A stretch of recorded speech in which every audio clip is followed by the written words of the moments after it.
नमस्कार सर्वांना, माझ्या यूट्यूब चॅनलमध्ये तुमचं मनापासून स्वागत। तर आज आपण बनवणार आहे मी शेवग्याच्या शेंगाची आमटी। तर हे बघा, इथे शेवग्याच्या शेंगा मी घेतलेल्या आहेत, मार्केटमधून आणले ताज्या फ्रेश शेंगा आहेत हे। ते हे बघा, मी शेवग्याच्या शेंगा अशा कट करून घेतल्यात। आता आपण आमटी बनवण्यासाठी मी डाळ टाकून आमटी बनवणार आहे शेवग्याच्या शेंगाची। तर इथे हे बघा, मी तुरीची डाळ घेतलेली आहे, इथं मूग डाळ घेतलेली आहे, इथं 2 टमाटे घेतलेले आहेत, गावरान टमाटे आहेत हे बघू शकता। आता हे दोन्ही पण डाळी आपण मिक्स करून धुवून घेऊ। हे बघू शकता, ही घरची डाळ आहे दोन्ही पण। हिला तर स्वच्छ धुवून घ्यायचं।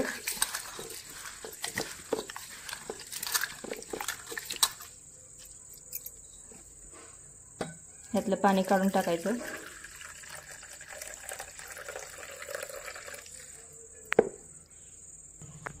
तर आपली डाळ स्वच्छ धुवून झालेली आहे। आता आपण डाळ कुकरमध्ये टाकून घेऊ।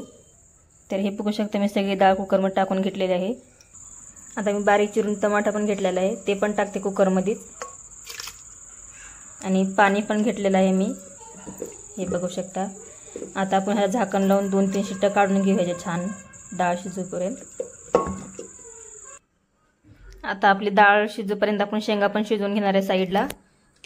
तर त्याच्यामध्ये आता मी मीठ टाकून घेते शेंगामध्ये। मीठ टाकलं म्हणजे कसं शेंगा खाताना चव लागतात। आता आपण ह्या शेंगाला पण छान असं शिजवून घेऊ।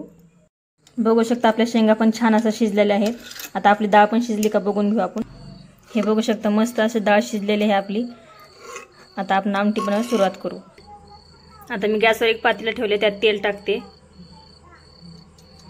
तेल तुमच्या आवडीप्रमाणे कमी जास्त करू शकता। आता आपलं तेल असं छान गरम झाले, त्यात मोहरी टाकून घेऊ।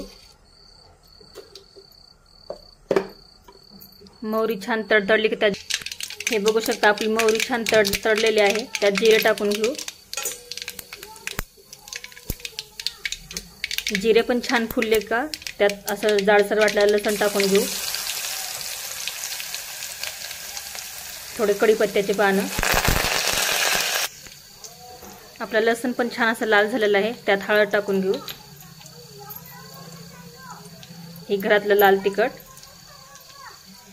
ही काश्मीरी लाल तिखट आहे ते टाकते।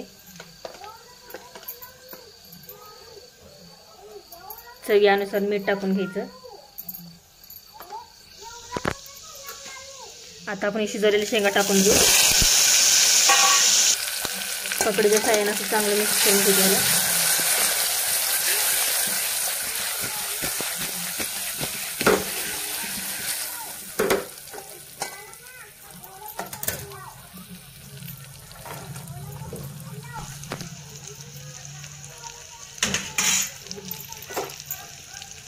आता आपण शिजवलेले डाळ टाकून घेऊ याच्यामध्ये।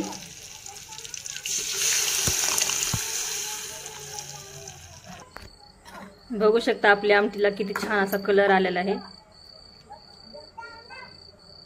तुम्हाला जेवढं तुम्हाला पाणी हवे तुम्ही हे पाणी वाढवू शकता। तुमच्या आवडीनुसार तुम्ही जास्त घट हवे असेल तर घट करू शकता, नाही तर पातळ हवे पाणी वाढवू शकता तुम्ही ह्याच्यामध्ये। हे बघू शकता, छान असे आपली आमटी उकळलेली आहे। आता गॅस बंद करते, त्याच्यावर बारीक चिरलेली कोथिंबीर टाकून घेते। बघू शकता, बारीक चिरलेली कोथिंबीर टाकून घेतलेली आहे। तर बघू शकता, आपली आमटी खाण्यासाठी बनवून तयार आहे। खूप छान झाली, टेस्टी बनते ही आमटी शेवग्या शेंगाची। तुम्ही चपातीसोबत, भाकरीसोबत, भातासोबत खाऊ शकता, खूप छान लागते, एकच नंबर दिसते बघा। तर व्हिडिओ आवडल्यास please channel like, share, subscribe करा। धन्यवाद।